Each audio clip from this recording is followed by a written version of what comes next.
Attention everyone.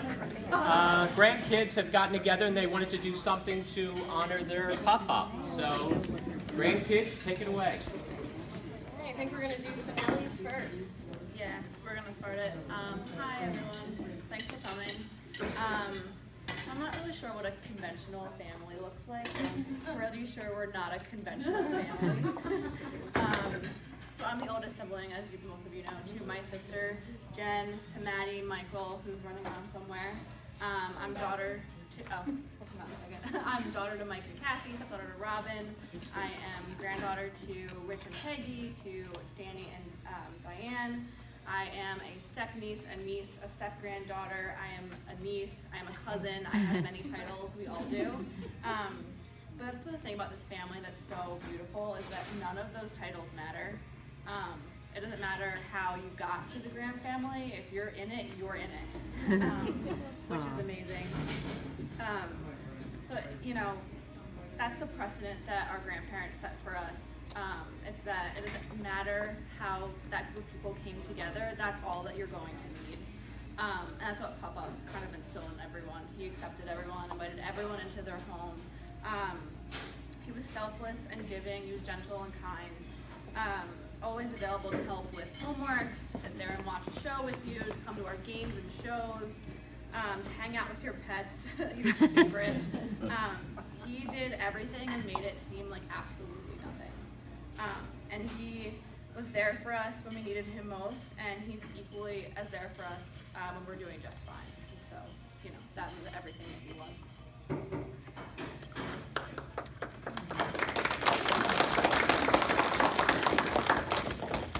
When I was asked to say something about Pop-Up, I was trying to think about personal experiences I had with him, something close to my heart, something that we would do together. And so something that I thought of was a lot of times after school I would find myself at Mom and Pop-Up's house, and I would just kind of be hanging out for the day. We were always over there because that's just how our family was, and I had the great experience of being so close. So I would go over to their house, and we would just kind of sit around. I would stay in my school uniform, and Mama would be running around doing her things and getting everything done. And Pop-Up and I would just kind of sit there and watch TV all day, him in his big recliner, as most of you probably know comes to mind when I say it.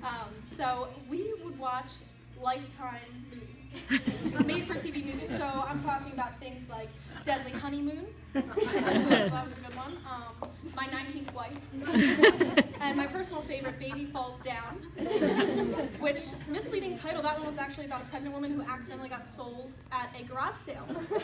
But don't worry, they bought her back for double the price, so it was a happy ending. But we would sit here and watch these mind-numbing movies for hours and hours and hours until Mama finally called us in for dinner.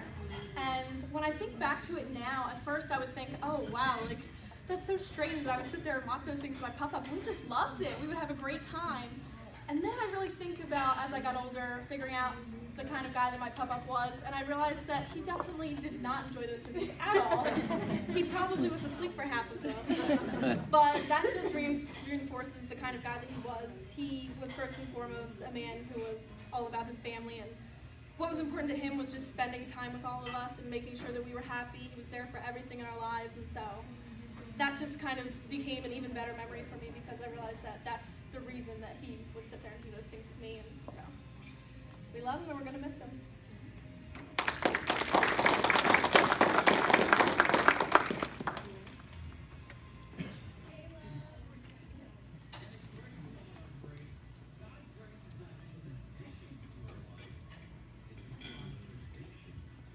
Maddie has a story about Pop-Up that my mom told her.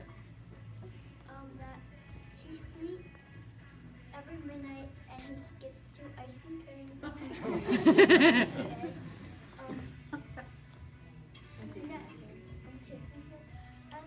He never raised his voice in his life. Aww, that's awesome.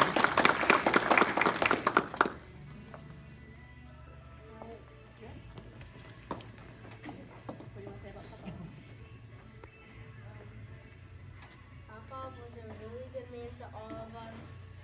He was really kind, didn't raise his voice at everyone, and that's what we loved about him. Aww.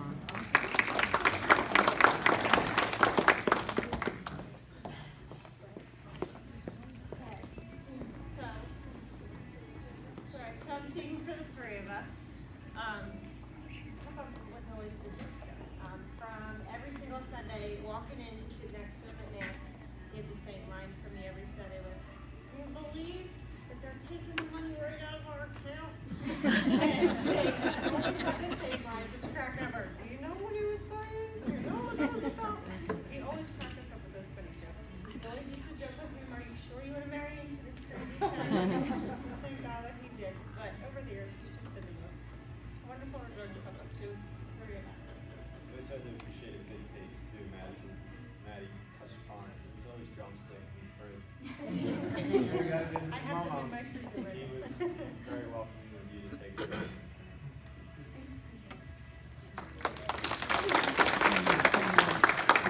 Julie's gonna start us off. Okay, so we're Dave's kids, in case anyone doesn't know. Also, please don't tell too many people that we're Dave's kids. This is Kathleen, Julie, Janine, and David. And first we wanted to start off by saying that our dog Emma really wanted to be here today, but she's too distraught, it's too emotional. We can't bring her anywhere now. She truly was Pup-Up's girl, and she really is gonna miss him. So the other day when we were at Mom and Pup-Up's, I saw a picture with a quote hanging on the wall, and I got Julie to take a picture of it, and it says, 100 years from now, it will not matter what my bank account was, the sort of house I lived in, or the kind of car I drove, but the world may be different because I was important in the life of a child. Now, I'm sure he had absolutely zero to do with buying or hanging that up on the wall. However, it really rings true with Pup-Up. If you look at all of us, we got nurses, we got teachers, caregivers, we got award-winning musician, we got NBC, big guy over there, we've got students, oh sorry, students are going to make an impact. We have a chainsaw salesman, and whatever Jordan does when she's more successful than all of us combined. So I think it really goes back to our Pup-Up and our Mum-Mum. You guys are the start of it. So, and then I just have a funny story from when I was little. It just goes back to how kind Pup-Up was. When I was little, I went up to my Pup-Up and I said, "Pup-Up, you have really big ears." And they weren't small, which is being a blunt child, and he didn't get mad and he didn't tell me I was rude. He just leaned down and said, "It's better to hear you with my ears." And I think that just really sums up how great my Pup-Up was.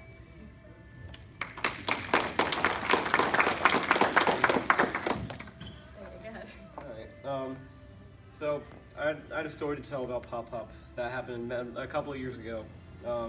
So I was with my dad, and Mom called us, and she was telling us that like every night for the past couple of nights, she just kept being woken up because her phone was ringing, and she would answer it, and nobody would call her, like nobody would pick up. And we were a little bit confused at first because we were thinking that there was probably some kid prank calling her at night. We thought, who would do that to, like, who would do that to someone like that? So either way, we decided to go over and help her out. And when we arrived at Mom and Pop-Up's house, we received a warm welcome, as always says. And we were brought over to her home phone, and we checked the caller ID, and we saw the number that was calling her every night, and it was consistent. And we were still coming to the conclusion that it was some prank caller, and my dad was starting to try and like muster up like some anger so he could deal with this supposed caller. And he picked up like the phone and he called it, and all of a sudden you could hear a ringing, like you could hear a really loud ringtone, and all of a sudden you just see Pop-Up like reach in his pocket, pick up his phone. It was like a flip phone. He opens up, he just goes, "Hello?" And it turns out that what was happening, he was, every night there was an alarm going off on his phone, and instead of going and turning off the alarm, he would accidentally call the house phone. And so he was the supposed prank caller. So that's just another aspect of Pop-Up. He just took like a situation that seemed like it was just like so bizarre, and yet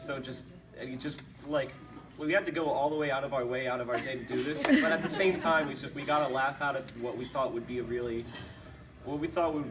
just uncomfortable and odd situation. And it was odd in itself, but it was odd in a really great way, and that was one of the things that made just Pop-Up so great.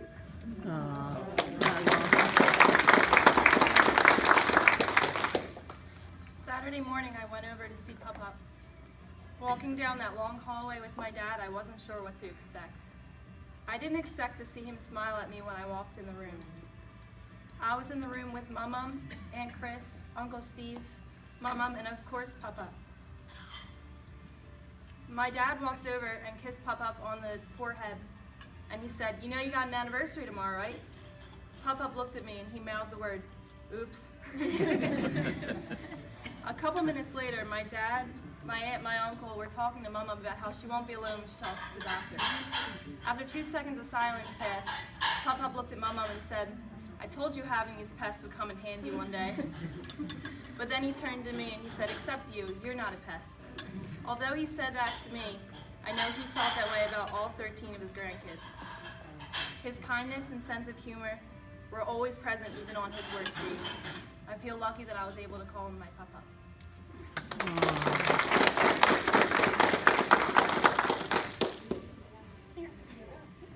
For those of you who don't know, I'm Lauren Rectus, and these are my brothers, John and Jake. We are Chris's daughters and sons. So, great. Okay. When we were trying to think of what to say about our Papa, we were thinking about all the plays, all the Holy Communions, and all the weddings, and even all the times when you sat with me before bed and ate an ice cream cone, which is so famous, apparently. My favorite memory was actually last year, Papa wasn't doing that great.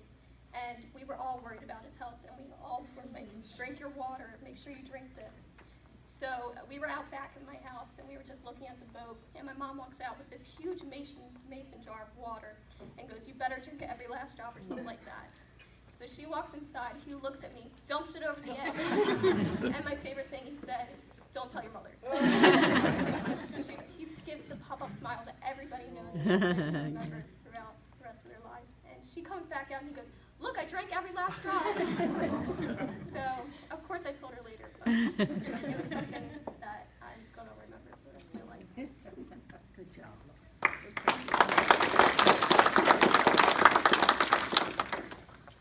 One story that comes to mind when I think about pop-up is one time I was about 14, and this is after his heart attack.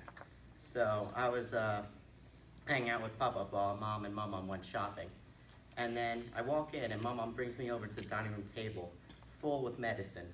And she starts going through the list, like here's the EpiPen in case he has an allergic reaction. Here you put under this tablet, you put under his tongue, and if he has a heart attack. And then after she gets done telling me everything that will go wrong when she leaves, she's like, she ends it with, here's some fruit to eat in case he gets hungry. So then, as soon as Mama walks out the door, Papa comes over to me and he's like, "You can ignore all that, that's just crazy. Let's go eat the ice cream Mom hid in the fridge." That's awesome. There's two things me and Papa used to love to do. One was to give big bear hugs, and the two was to tease each other. Like 3 months ago at Maddie's basketball game, when we rolled up to the school, he forgot where he was. He looked at the batting cage and thought we were dropping him off at home. So he asked, "Are you dropping me off here?" My mom quickly says, "No, no." I quickly reply, "No, Papa, that's tomorrow." He started quickly just busting out laughing afterwards.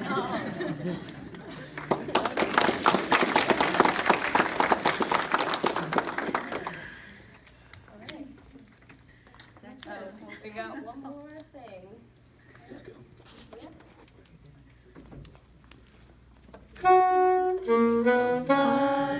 On the road to victory, fly, Eagles fly, score a touchdown.